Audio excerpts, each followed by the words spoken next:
Welcome back to another SCP reading, dear researchers. Today we're going to be reading SCP-498, 11-Minute Snooze. Now without further ado, item number SCP-498, Object Class, Safe. Special Containment Procedures.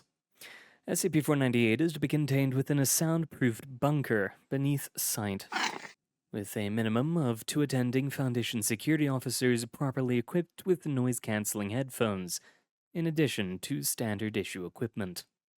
The bunker is to be soundproof to noise cancel a minimum of 95% of outgoing sound waves. A fully automated mechanical arm is to be used to reset SCP-498. Previously, it was written secondary containment procedure. In the event of failure, 2 D-class personnel are to be locked inside with an appropriate amount of rations. They are to be informed fully of its effects and to alternate shifts sleeping and resetting SCP-498 until the failure is repaired. Security footage sans audio of the chamber is to be monitored at all times. Now it is written, following incident I-498-B, in the event of failure, an on-site Foundation security officer is to be sent in to manually reset until such a time automated safety procedures can be reinstated. Description: SCP-498 appears to be a Koei brand RT-800 electronic alarm clock with yellow LED display, set to the US Central Time Zone. When heard by a subject, the alarm has been seen to induce a state of increased alertness until reset. This effect prevents restful sleep in SCP-489's vicinity, although micronaps are possible. Other than the snooze button and the display, none of the other functions on the device appear operational. Notably, the device continues to display time and require resetting even while not connected to a power source. Attempts to dismantle SCP-498 have not been successful in preventing it from activating, nor have they determined how it operates without an obvious power source. Every 11 minutes, the clock's alarm goes off, gradually increasing in volume. Testing reveals that the starting alarm plays at 30 decibels, increasing 4 decibels every 10 seconds. The snooze button is not depressed. There has been no evidence that this process will ever stop, the loudest recorded level exceeding 100 decibels before reset was achieved. The sound waves produced have been seen to damage nearby structures, cause internal bleeding, and are theorized to potentially cause seismic activity. Addendum 498-A. Containment Protocol updated. See Incident Report I-498-B. Incident I-498-B. Site: Containment Bunker. Due to a malfunction in the automated mechanical arm, secondary containment procedures were activated. 2 D-class personnel were utilized until a replacement arm could be manufactured and deployed.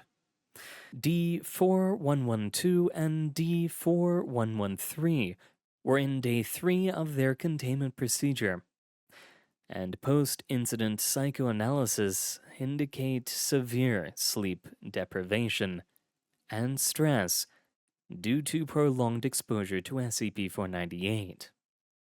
The 2 D-class were observed conversing during this time, although lip reading proved to be ineffective in determining the nature of the conversation.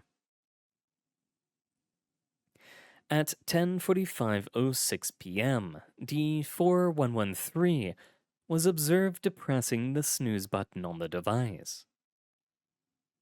At 10:56:39 p.m., D4112 begins to become noticeably and increasingly agitated, gesturing towards SCP-498 and D4113. At 10:57:04 p.m., D4113 is seen becoming more and more aggressive. D4112 appears to be attempting to reason with him. At 10:57:50 p.m., D4112 attempts to reach for the device. D4113 pushes D4112 away. At this time, the attending security officers notice the situation via closed-circuit camera. At 10:58:23 p.m., SCP-498 has still not been reset. Attending security officers decide to intervene. At 10:58:45 p.m., D4112 and D4113 are seen shouting at each other, with the latter standing over SCP-498. Security Officer Wilson enters the bunker without noise-canceling headphones, a violation of containment protocol. At 10:58:53 p.m., Officer Wilson appears to be arguing with the 2D class, presumably ordering them to reset the device. At 10:59:08 p.m., D4112 again attempts to reach SCP-498, at which point he is struck by D4113 and incapacitated.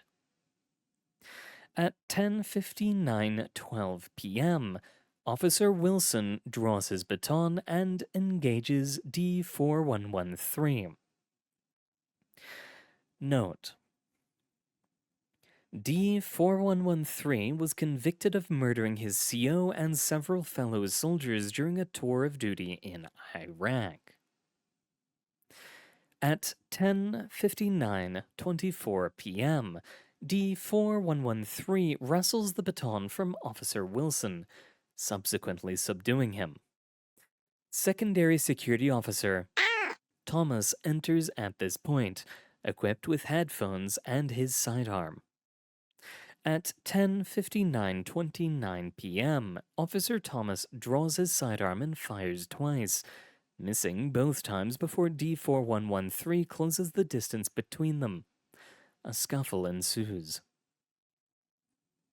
At 10:59:46 p.m., Officer Thomas's headphones are knocked away. Both personnel are exhibiting severe pain at this point, presumably due to SCP-498. Camera footage is vibrating due to acoustic stress. At 11:00:02 p.m., Officer Thomas manages to put distance between himself and D4113 and fire his sidearm. D4113 is terminated. Officer Thomas stumbles from the bunker, sealing SCP-498 and the occupants inside. Despite ruptured eardrums, he managed to activate the containment breach emergency switch before passing out. At 11:01:56 p.m., the camera fails due to acoustic stress. At 11:25:58 p.m., due to an unrelated simultaneous breach at site. Containment teams arrived nearly 25 minutes after the alarm was activated. Upon arriving at the scene, it was discovered that D4112 had at some point crawled himself to SCP-498 and activated the snooze reset. He was found repeatedly depressing the button, despite suffering from burst eardrums and internal bleeding. After action report. New containment protocol initiated. Both security officers, Wilson and Thomas, were diagnosed with eardrum rupture, resulting in deafness. Officer Wilson treated for severe internal bleeding. Both reassigned. D4112 was treated for severe internal bleeding, commended for preventing a potentially catastrophic containment breach, and successfully terminated at the end of the month. And that's where we end the reading for today, dear researchers. Thank you very much for coming. It's been an honor reading for you. Apologies for the lateness. It's just me not getting to it on time. Good luck out there. Hope to see you all next time. And remember, get those accommodations while you still can, because you only have a month to get them if you're D-class.